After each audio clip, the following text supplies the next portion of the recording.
इदानीं गतकक्षायाम् अस्माभिः चतुर्विधपुरुषार्थेषु मोक्षः परमपुरुषार्थः इति ज्ञातः। यतोहि मोक्षः कर्मचितः नास्ति, कर्मद्वारा मोक्षस्य प्राप्तिः न भवति, ज्ञानद्वारा मोक्षस्य प्राप्तिः भवति इति कृत्वा मोक्षः नित्यः पुरुषार्थः, अतः मोक्षस्य परमत्वम् उक्तमस्ति। अतः एतादृशस्य मोक्षस्य प्राप्तिः कथं भवति तर्हि ग्रन्थकारेण प्रोक्तं स च ब्रह्मज्ञानात्। एतादृशः मोक्षः ब्रह्मज्ञानात् लभ्यते। अतः एतस्मिन् ग्रन्थे ब्रह्म तज्ज्ञानं तत्प्रमाणं च सप्रपञ्चं निरूप्यते इति ग्रन्थकारेण उक्तम्। अतः सर्वादौ प्रमाणस्य निरूपणं क्रियते। यतोहि प्रमाणाधीना प्रमेयसिद्धिः, प्रमाणेन एव प्रमेयस्य सिद्धिः भवति। अतः आदौ प्रमाणस्य निरूपणं करणीयम्। यतोहि ब्रह्मणः ब्रह्म अनन्तरं ब्रह्मणः यत् ज्ञानमस्ति तद् उभयमपि प्रमाणाधीनमस्ति। आदौ प्रमाणस्य निरूपणं क्रियते, तदानीमेव ब्रह्म तज्ज्ञानस्य निरूपणं कर्तुं शक्यते। अतः ब्रह्म तज्ज्ञानम् एतद् उभयमपि प्रमाणाधीनमस्ति इति कृत्वा आदौ प्रमाणस्य निरूपणं करणीयम्। अतः ग्रन्थकारः आदौ प्रमाणस्य निरूपणं करोति। किं नाम प्रमाणं तर्हि उक्तं तत्र प्रमाकरणं प्रमाणम्। प्रमाकरणं प्रमाणम् इत्युक्ते प्रमा इत्युक्ते यथार्थज्ञानं, तस्याः प्रमायाः करणं यद्भवति तत् प्रमाणम् इति शब्देन व्यपदिश्यते। तर्हि का नाम प्रमा? तर्हि प्रमा इत्युक्ते सामान्यरूपेण यथा ज्ञानं, किन्तु सर्वमपि ज्ञानं प्रमा इति न उच्यते, सर्वमपि ज्ञानं प्रमा न भवति। तर्हि किं ज्ञानं प्रमा भवति, किं ज्ञानं प्रमा न भवति? ज्ञानं प्रमा इति अस्ति, किन्तु सर्वं ज्ञानं प्रमा नास्ति। तर्हि कीदृशं ज्ञानं प्रमा भवति तदुच्यते। तत्र स्मृतिव्यावृत्तं प्रमात्वम् अनधिगत अबाधित विषयज्ञानत्वं। पश्यतु, अनधिगत अबाधित विषयज्ञानत्वं किमस्ति? प्रमा इति यज्ञानमस्ति सा प्रमा आदौ स्मृतिः अनुभवः इति भेदेन द्विविधा भवति। द्विविधा प्रमा भवति। स्मृतिः अपि प्रमाकोटो आगच्छति, अनुभवः अपि प्रमाकोटो। अनुभवः अपि एकं ज्ञानमस्ति, स्मृतिरपि एकं ज्ञानमस्ति। अनुभव इत्युक्ते यदा कश्चन विषयः पुरतः भवति तर्हि तस्य विषयस्य यदा इन्द्रियादिना सह सन्निकर्षः भवति तदा यदा विषयस्य ज्ञानं भवति तद् ज्ञानम् अनुभवः इति उच्यते। यथा इदानीं व्यजनं चलति, तर्हि वायुः आगच्छति, तर्हि वायोः ज्ञानं भवति वा न भवति? कीदृशं ज्ञानमस्ति एतत्? अनुभवात्मकं ज्ञानमस्ति, अनुभवज्ञानमस्ति। इदानीं वृष्टिः अस्ति वा? नास्ति, नास्ति किल? गतदिवसे वृष्टिः आसीत्। अहं गतदिवसे छात्रावासे अहं वृष्टिमध्ये आर्द्रा जाता, विगैति। तर्हि वृष्टिज्ञानम् इदानीम् अस्ति वा नास्ति? वृष्टिज्ञानम् इदानीम् अस्ति वा नास्ति? ज्ञानमस्ति, किन्तु इदं ज्ञानं कीदृशमस्ति? गतदिवसे वृष्टिः आसीत् इत्याकारकं ज्ञानम् अनुभवात्मकं वा स्मृत्यात्मकं? स्मृत्यात्मकं वेदज्ञानमस्ति। अतः नाम प्रमा इत्युक्ते यद् ज्ञानमस्ति तद् ज्ञानं द्विविधं भवति, स्मृत्यात्मकम् अनुभवात्मकम्। ततः पुनः द्विविधः भवति, स्मृतिरपि द्विविधा, एका यथार्था भवति, एका अयथार्था भवति। अनुभवः अपि द्विविधः, एकः यथार्थः अनुभवः, एकः अयथार्थः अनुभवः। अतः यथार्थः यः अनुभवः वर्तते सः यथार्थः अनुभवः प्रमा इति वक्तुं शक्यते। केषाञ्चन मते स्मृति अपि प्रमा, यथा माध्वाः सन्ति, तेषां मते या यथार्था स्मृतिः वर्तते सा स्मृतिरपि प्रमा। वैशेषिकाः माध्वाः तथा अङ्गीकुर्वन्ति। किन्तु नैयायिकाः, मीमांसकाः, वेदान्तिनः स्मृतेः प्रामाण्यं न अंगीकुर्वन्ति। है ना? स्मृति यदि प्रामाणिकी है, स्मृति प्रामाणिक यथार्थ स्मृति है, फिर भी उसको प्रमा नहीं कहते, उसको ज्ञान है, स्मृत्यात्मकं ज्ञानम् अस्ति, तस्य अपलापः नास्ति, किन्तु तत् प्रमा इति न उच्यते। तो प्रमा का उच्यते?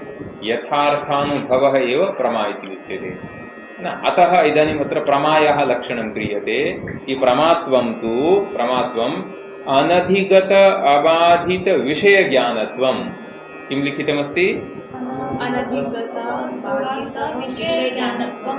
हाँ, ज्ञानत्वं न, ज्ञानं, ज्ञानत्वं नाम ज्ञानं। कस्य ज्ञानं? विषय ज्ञानं, विषयस्य ज्ञानं। कीदृशस्य विषयस्य ज्ञानं? यः विषयः अनधिगतः अबाधिश्च विषयः, अनधिगतः अबाधिश्च यो विषयः तद् विषयकं ज्ञानम्, अनधिगत अबाधित विषय ज्ञानम्, तदेव ज्ञानं प्रमा इति उच्यते। अनधिगत अबाधित। इदानीम् अत्र एतत् पदद्वयम् आगतं किल, तत् पदद्वयं वयं पश्यामः। अतः सर्वमपि ज्ञानम् इदानीं प्रमा न भवति। इदानीम् अत्र किं करणीयं? प्रमायाः लक्षणं वक्तव्यम्। तत्र ग्रन्थकारः अत्र प्रमायाः लक्षणद्वयं वदति। किं लक्षणद्वयं? येषां मते यथार्थ अनुभवः एव प्रमा, तेषां मते प्रमायाः लक्षणं भिन्नं भवति। येषां मते यथार्थानुभवः प्रमा इति तु अस्ति एव, किन्तु तेन सह यथार्था स्मृतिरपि प्रमा, तेषां मते प्रमायाः लक्षणं भिन्नं भवति। अतः ग्रन्थकारः आदौ एतद् पक्षमादाय प्रमायाः लक्षणं करोति। किं नाम प्रमात्वं? किम् उक्तम्? अनधिगत अबाधित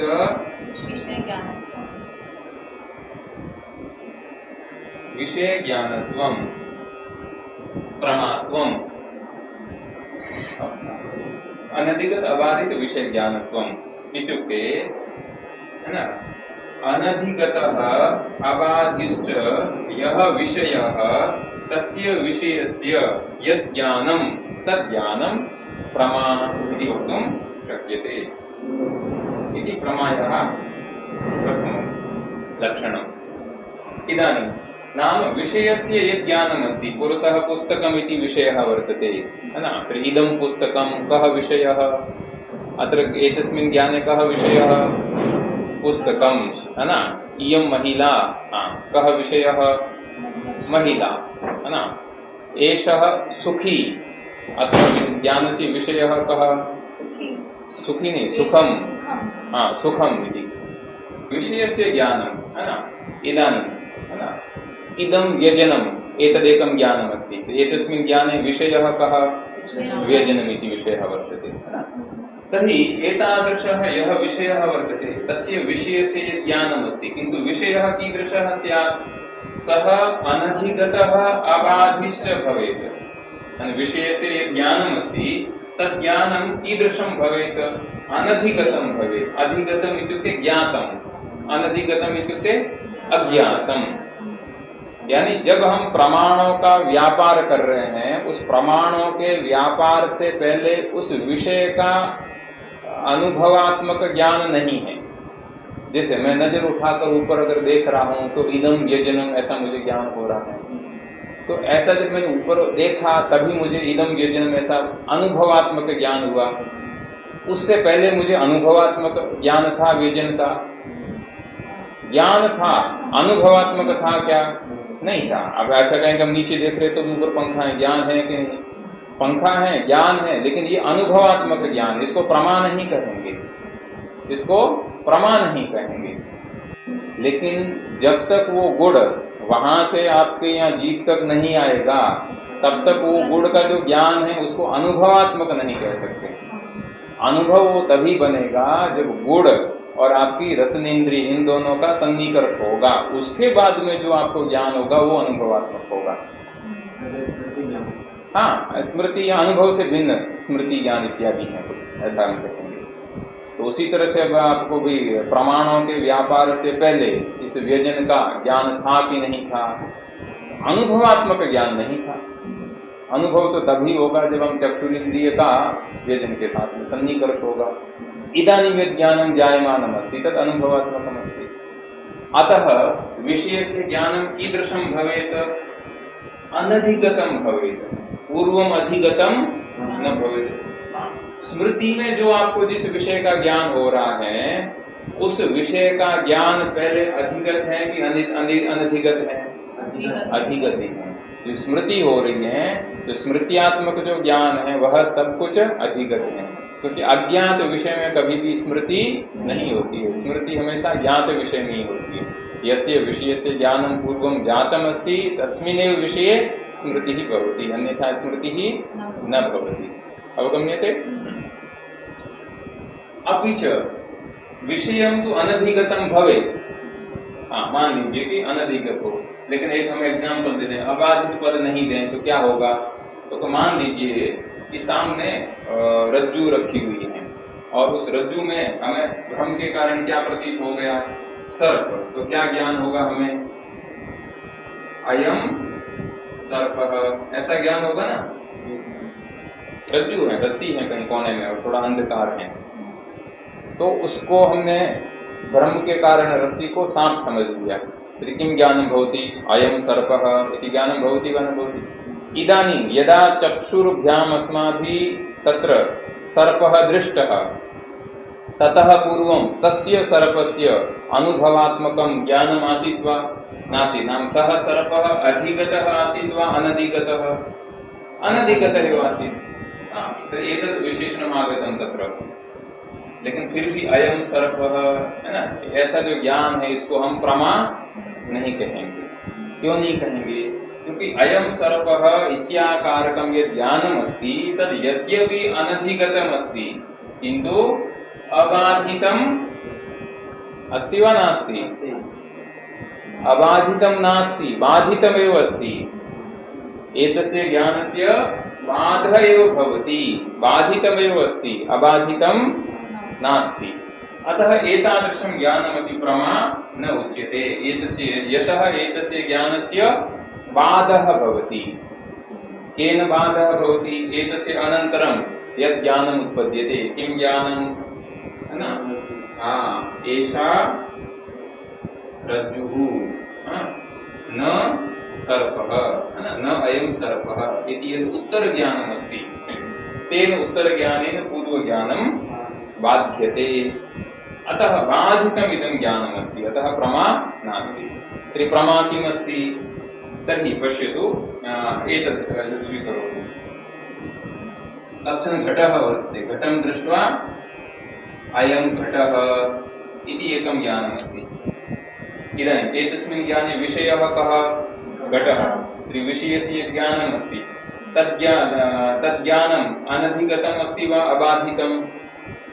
अनधिगतम् अस्ति। नाम यदा चक्षुर्भ्याम् अस्माभिः घटः दृश्यते ततः पूर्वं तस्य घटस्य अनुभवात्मकं ज्ञानं नास्ति। यदा चक्षुर्भ्याम् दृश्यते तदानीमेव अनुभवः जायते, ततः पूर्वं घटः एतादृशः भवति इति स्मृतिः वर्तते, अनुभवः नास्ति। अतः तज्ज्ञानम् अनधिगतमेव अस्ति। अनन्तरम् अयं घटः इति ज्ञानस्य पुनः कदापि बाधः भवति वा? न, अयं घटः नास्ति, अयं तु पटः वर्तते इति बाधः भवति वा? न भवति। अतः एतादृशं यत् ज्ञानमस्ति तद् ज्ञानं प्रमा इति उच्यते। अतः प्रमायाः किं लक्षणम् आगतम्? अनधिगत अबाधित विषय ज्ञानत्वं प्रमात्वं, ये प्रमा का लक्षण है। किस प्रमा का? जो स्मृति को यदि हम प्रमा नहीं, यथार्थ स्मृति को प्रमा नहीं मानकर केवल यथार्थ अनुभव को प्रमा मानते, तो ये हमारा प्रमा का लक्षण है। और आगे भी यही हमारा सिद्धांत में लक्षण है। किंतु जिनके मत में यथार्थ अनुभव तो प्रमा है ही, उसके साथ में यथार्थ स्मृति भी प्रमा है, उनके मत में प्रमा का लक्षण करने के लिए क्या करना पड़ेगा? बस इसको हटा दीजिए। तो अबाधित विषय ज्ञानत्वं प्रमात्वं, तो इतना जो लक्षण है वो इन दोनों में चला जाएगा।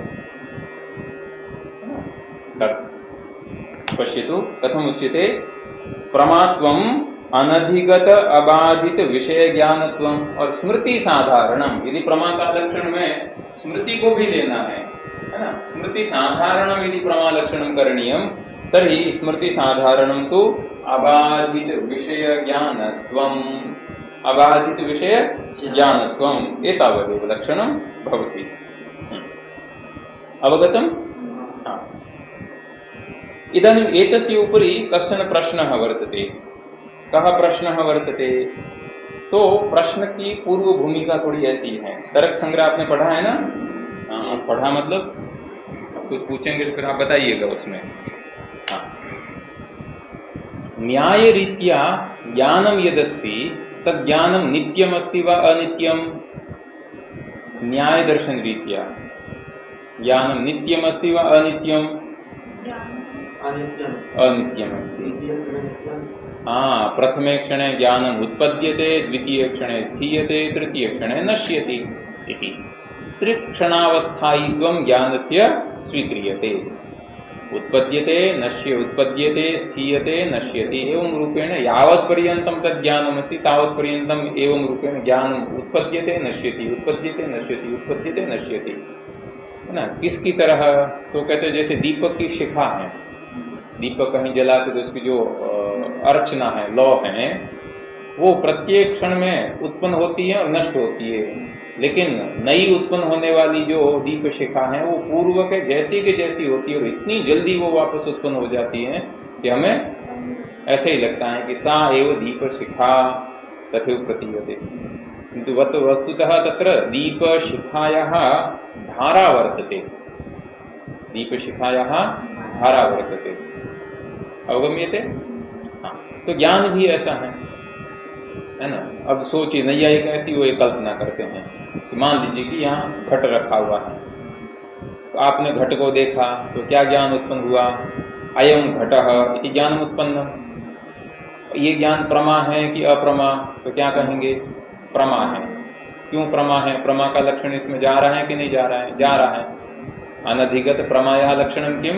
अनधिगत अबाधित विषय ज्ञानत्वं प्रमात्वम् इति लक्षणं गच्छति, अतः इदं ज्ञानं प्रमा।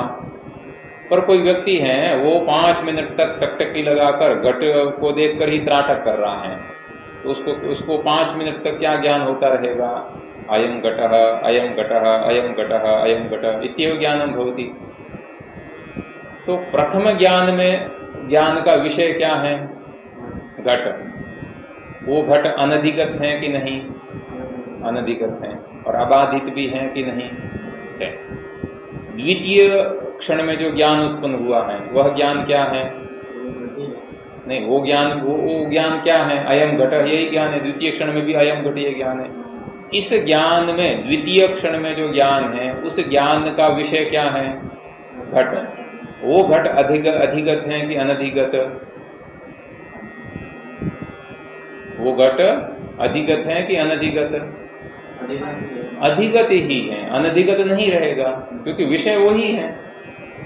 तो द्वितीय क्षण में वह जो घट है वह घट अधिगत हो गया। तो क्या हो गया? प्रमा का लक्षण है वह प्रथम क्षण विशिष्ट घट में तो जाएगा, किंतु द्वितीय, तृतीय, चतुर्थ क्षण वाले घट में नहीं जाएगा। पर तृतीय, चतुर्थ, पंचम क्षण में भी जिस घट का ज्ञान हो रहा है वह ज्ञान प्रमा है कि नहीं है? प्रमा ही है। पर उस प्रमा ही है, पर उस लक्ष्य में प्रमा का लक्षण आ रहा है क्या? नहीं आ रहा है। तो कौन सा दोष आएगा? लक्ष्य में लक्षण का नहीं जाना। कह दोष? अव्याप्ति। तो पूर्व पक्षी यहाँ ऐसा कह रहा है कि अव्याप्ति हो जाएगी। आपका ये जो प्रमा का लक्षण है, इस प्रमा के लक्षण की प्रथम क्षण विशिष्ट घट में तो लक्षण का समन्वय हो जाएगा, पर द्वितीय, तृतीयादि क्षण विशिष्ट, द्वितीय, तृतीयादि क्षण में जो घट है उस घट में इस प्रमा के लक्षण की अव्याप्ति होगी। क्योंकि तृतीय क्षण में भी घट वही है, किंतु वह घट अनधिगत नहीं है, अधिगत ही है। इति कृत्वा तत्र लक्षणस्य समन्वयः न भवति इति एका आपत्तिः अस्ति। अत्र प्रश्नः अस्ति, अवगतः प्रश्नः? इदानीं तस्य समाधानमत्र उच्यते। ये ग्रंथकार की शैली है। तो ग्रंथकार ने साक्षात समाधान बता दिया यहाँ। अब प्रश्न क्या है वो ही नहीं समझ में आएगा तो समाधान नहीं समझ में आएगा। अतः एतादृश प्रश्न तस्य समाधानं करोति ग्रंथकारः। निरूपस्यापि कालस्य इन्द्रियवेद्यत्वाभ्युपगमेन धारावाहिक बुद्धेरपि पूर्व ज्ञान अविषय तत्तत्क्षण विषयकत्वेन न तत्र अव्याप्तिः। तत्र नाम प्रमालक्षणे अव्याप्ति नास्ति। कथम अव्याप्ति नास्ति? तर्हि अत्र एकम् उदाहरणं दत्तमस्ति। निरूपस्यापि कालस्य इन्द्रियवेद्यत्व अभ्युपगमेन। अभ्युपगमेन इत्युक्ते स्वीकारेण। नाम स्वीकारेण इत्युक्ते कथं? तर्हि इदानीम् इन्द्रियवेद्यत्वं नाम इन्द्रियद्वारा वेद्यत्वं काले अस्ति इति अत्र उच्यते। इन्द्रियद्वारा वेद्यत्वं यथा पुस्तकमस्ति, पुस्तकस्य ज्ञानम् इन्द्रियद्वारा कर्तुं शक्यते वा न शक्यते? केन इन्द्रियेण कर्तुं शक्यते? इदानीं यावन्ति वस्तूनि सन्ति प्रायः बहूनां वस्तूनां ज्ञानम् इन्द्रियद्वारा कर्तुं शक्यते। कस्यापि चक्षुरिन्द्रियद्वारा, कस्यापि वायुः अस्ति तर्हि चक्षुरिन्द्रियद्वारा कर्तुं न शक्यते, तर्हि त्वगिन्द्रियद्वारा। रसः अस्ति तर्हि रसस्य रसनेन्द्रियद्वारा। शब्दः अस्ति, अहं शृणोमि भवन्तः शृण्वन्ति तर्हि शब्दस्य करणेन्द्रियद्वारा, गन्धस्य घ्राणेन्द्रियद्वारा। सुखं वा दुःखम् अस्ति तर्हि मनसा कर्तुं शक्यते। अतः एते ये पदार्थाः सन्ति ते इन्द्रियवेद्याः इति उच्यन्ते। वेद्याः इत्युक्ते इन्द्रियद्वारा ज्ञेयाः। अवगम्यते? पर कुछ ऐसे पदार्थ होते हैं जिनका हम इंद्रियों के द्वारा ज्ञान कर ही नहीं सकते हैं। यथा धर्म, अधर्म। धर्म का ज्ञान इंद्रिय के द्वारा कर सकते हैं? नहीं कर सकते हैं। मन के द्वारा भी धर्म का ज्ञान नहीं हो सकता। हाँ, धर्म एक पदार्थ है, एक वस्तु। पदार्थ का मतलब ऐसा थोड़ी है कि कोई ऐसा लकड़ी का ऐसा बना उसको पदार्थ के पदस्य अर्थ पदार्थ है ना। पदस्य अर्थ पदार्थ। धर्म एक मान लीजिए कि कोई वस्तु है, धर्म एक पदार्थ है, उसका ज्ञान हो सकता है इंद्रिय के द्वारा? नहीं हो सकता है। दया, किसी में दया है, इंद्रिय के द्वारा ज्ञान हो सकता है, देख कर स्पर्श करके, थर्मामीटर लगा कर हो सकता है कि इसमें इतनी दया है न भौतिक। तो कुछ ऐसे विषय हैं वो अतीन्द्रिय होते हैं। अतीन्द्रिय विषय उसको हम कह सकते हैं इंद्रिय अवेद्य, इंद्रियावेद्य। और इंद्रियों के द्वारा जिनका ज्ञान होता है उनको कहते हैं इंद्रिय वेद्य। अवगम्यते? अब काल के विषय में थोड़ा यहाँ मतभेद है। नैयायिकाः वदन्ति कालः, है ना, जिसको हम समय टाइम जो कहते हैं, ये जो काल है, ये इस काल का ज्ञान इंद्रियों के द्वारा नहीं किया जा सकता है। काल का ज्ञान इंद्रियों के द्वारा नहीं किया जा सकता है। नैयायिकाः वदन्ति कालस्य तर्कसंग्रहे किं लक्षणमस्ति? अतीतादि व्यवहार हेतुः कालः स च नित्यः विभुः। एवं स कालः नित्यः अस्ति, एकः अस्ति वा अनेकः? वस्तुतः एकः अस्ति, किन्तु उपाधिभेदात्, है न, अतीतः, वर्तमानः, अनागत इत्युक्ते भविष्य इति भेदाः भवन्ति। उपाधिकारणेन भेदाः भवन्ति। वस्तुतः कालः एक एव अस्ति। तर्हि तस्य कालस्य ज्ञानं कथं भवति? तर्हि नैयायिकाः वदन्ति इन्द्रियद्वारा कालस्य ज्ञानं भवितुं न अर्हति। न चक्षुद्वारा, न त्वग्द्वारा, न स्पर्शद्वारा न भवितुम् अर्हति। किन्तु मीमांसकाः वदन्ति कालः इन्द्रियवेद्यः। कालः इंद्रियवेद्य, काल का ज्ञान इंद्रियों के द्वारा हो सकता है। कैसे? तो मीमांसक एक उदाहरण देते हैं कि जैसे एक उदाहरण है, इदानीम अहम घटम पश्यामि। इदानीम अहम घटम पश्यामि इति एकम् उदाहरणमस्ति। अत्र पश्यतु, इदानीम इति पदमस्ति, कस्य वाचकमस्ति? कालस्य वाचकमस्ति। इदानीम इत्युक्ते अस्मिन् काले अहम घटं पश्यामि। अत्र यथा घटस्य ज्ञानं भवति तथैव कालस्यापि ज्ञानं भवति वा न भवति? कालस्यापि ज्ञानं भवति। केन भवति तर्हि मीमांसकाः वदन्ति इन्द्रियद्वारा एव भवति, कालस्य ज्ञानमपि इन्द्रियद्वारा एव भवति। तर्हि प्रश्नः अस्ति, काले तु किमपि रूपं नास्ति, काले तु किमपि रूपं नास्ति, कालः तु रूपरहितः वर्तते, तर्हि रूपरहितस्य कालस्य इन्द्रियद्वारा कथं ज्ञानं भवितुमर्हति इति प्रश्नः अस्ति। तर्हि मीमांसकाः तत्र वदन्ति कालः यद्यपि रूपरहितः वर्तते तथापि यस्मिन् पदार्थे रूपमस्ति तेन सह कालस्यापि नाम तस्य पदार्थस्य येन इन्द्रियेण ग्रहणं भवति। यथा घटः, घटस्य घटपदार्थस्य ज्ञानं येन चक्षुरिन्द्रियेण भवति तेनैव चक्षुरिन्द्रियेण तस्मिन् काले अथवा तेनैव चक्षुरिन्द्रियेण कालस्यापि ग्रहणं भवति इति, तत्तत् इन्द्रियद्वारा ग्रहणं भवति इति ते वदन्ति।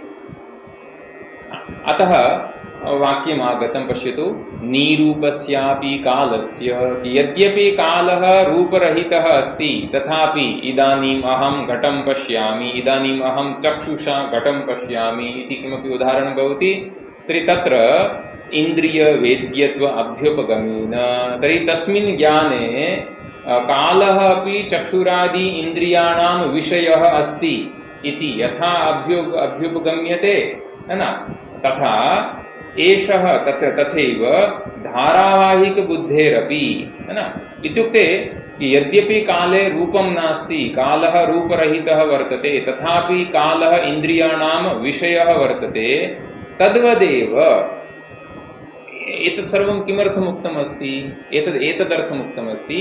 समाधानस्य एकवारम् अहं सारं वदामि, ततः परं पंक्तिं योजयामः।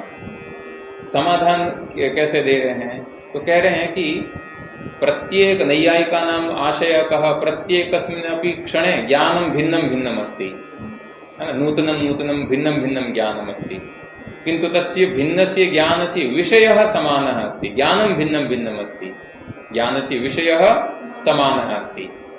अतः किन्तु एते मीमांसकाः किं वदन्ति कि यस्मिन् क्षणे यः घटः ज्ञानस्य विषयः भवति सः घटः तत्क्षणविशिष्टः भवति।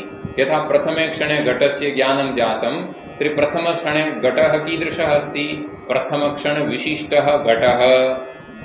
द्वितीयक्षणेपि तस्य घटस्य ज्ञानं जातं, किन्तु द्वितीयक्षणे विद्यमान सः घटः कीदृशः वर्तते, द्वितीयक्षणविशिष्टः घटः, तृतीयक्षणे तृतीयक्षणविशिष्टः घटः। इदानीं तृतीयक्षणविशिष्टघटस्य ज्ञानं कस्मिन् क्षणे भवति, तृतीयक्षणे एव भवति।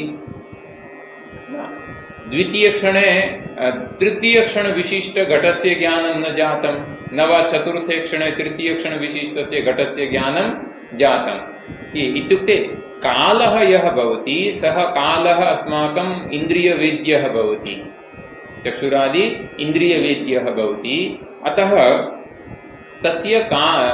प्रत्येकस्मिन्नपि क्षणे कालः विशिष्टः भवति, भिन्नः भिन्नः भवति कालः, भिन्नः भिन्नः कालः भवति, तर्हि भिन्नभिन्नकालविशिष्टः घटविषयः अपि भिन्नः भिन्नः भवति।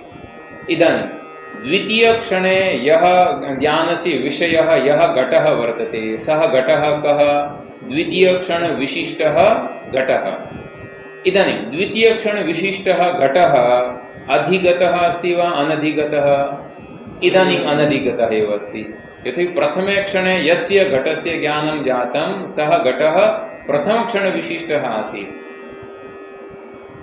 द्वितीयक्षणे यस्य घटस्य ज्ञानं भवति सः घटस्तु द्वितीयक्षणविशिष्टः अस्ति, प्रथमे क्षणे द्वितीयक्षणविशिष्टस्य घटस्य ज्ञानं तु न जातम्, अतः द्वितीयक्षणे यः घटः वर्तते सः अपि अनधिगतः, तृतीयक्षणे घटस्य ज्ञानम् अस्ति सः अपि अनधिगतः इति रूपेण अस्माकं लक्षणस्य वस्तुतः तत्र अव्याप्ति नास्ति, नाम प्रमालक्षणं यदस्ति तत् सम्यक् अस्ति, एवं समाधानं कर्तुं शक्यते इति एकः प्रश्नः, तस्य समाधानं। ये एक समाधान दिया, ये जो समाधान दिया प्रश्न किनका था, नैयायिकों का प्रश्न था, और नैयायिक हैं वो ज्ञान अनित्यत्ववादी हैं, ज्ञान को अनित्य मानते हैं, प्रत्येक क्षण में ज्ञान भिन्न भिन्न होता है, ऐसा वो मानते हैं। तो उनकी ही प्रक्रिया के अनुसार उनको ये उत्तर दिया है। ये पर ये कैसा समाधान है? ये यक्षानुरूपावली है। मतलब पूर्व पक्षी जिस सिद्धांत को मानता है उसके सिद्धांत की प्रक्रिया के अनुसार उसको उत्तर दिया है। अपना उत्तर अभी तक नहीं दिया, अपने सिद्धांत के अनुसार अभी तक उत्तर नहीं दिया, उसकी प्रक्रिया के अनुसार उत्तर दिया ताकि उसको समझ में आ जाए। ऐसा होता है ना? हाँ हाँ, मान लीजिए कि जैसे आपके पास में कोई आकर पूछे, है ना, कोई ऐसा साइंस वाला है, वो आकर आपको पूछे, व्याकरण में पूछे स्फोट क्या है ना, अब उसको ये पद पदार्थ वाक्य क्या होते हैं इतना भी नहीं पता है, उसको आप सीधा क्या नाम है स्फोट का लक्षण बताने लग जाएंगे, समझ में आएगा? उसको नहीं आएगा।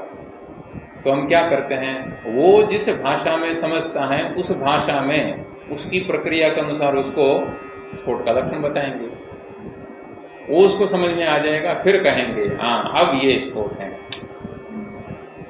तथा भवति किल तथे। वेदांत दर्शन है वो कहता है कि ज्ञान है वह नित्य है, और नित्य ज्ञान यानी ज्ञान के फिर दो भेद किए, एक तो स्वरूप ज्ञान है और दूसरा वृत्ति ज्ञान है। स्वरूप ज्ञान और दूसरा वृत्ति ज्ञान, ठीक है ना। स्वरूप ज्ञान इत्युक्ते आत्मा का ज्ञान, आत्मा ज्ञान स्वरूप है, वो जो ज्ञान है वह नित्य है। और दूसरा वृत्ति ज्ञान, वृत्ति ज्ञान इत्युक्ते मन की वृत्तियों से उत्पन्न होने वाला ज्ञान। मैंने पुस्तक को देखा तो अंतःकरण में पुस्तकाकार अंतःकरण की वृत्ति हुई तो इदम पुस्तकम ऐसा ज्ञान हुआ, ये अनित्य है, ये नित्य नहीं, अनित्य।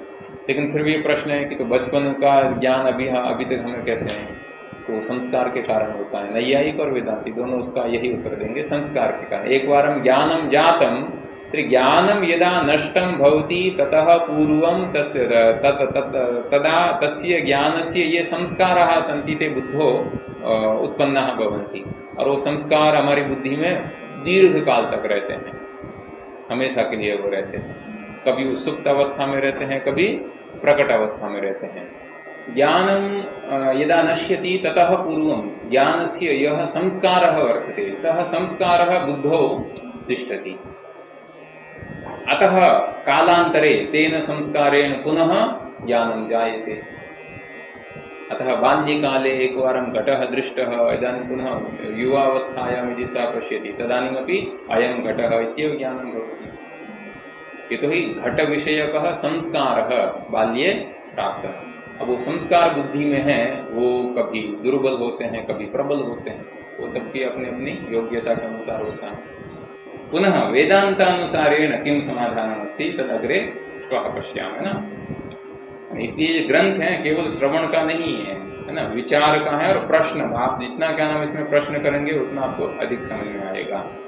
कहीं ऐसा कैसे है, आप पहले तो ऐसा कहा था, तो ये फिर ऐसा लक्षण क्यों नहीं कहा, ऐसा ही क्यों कहा, क्यों बहवः प्रश्नः भवितुमर्हन्ति। अतः विचारस्य अस्ति, है ना। इसलिए विषय को समझना है आपको कि विषय क्या चल रहा है। अस्तु।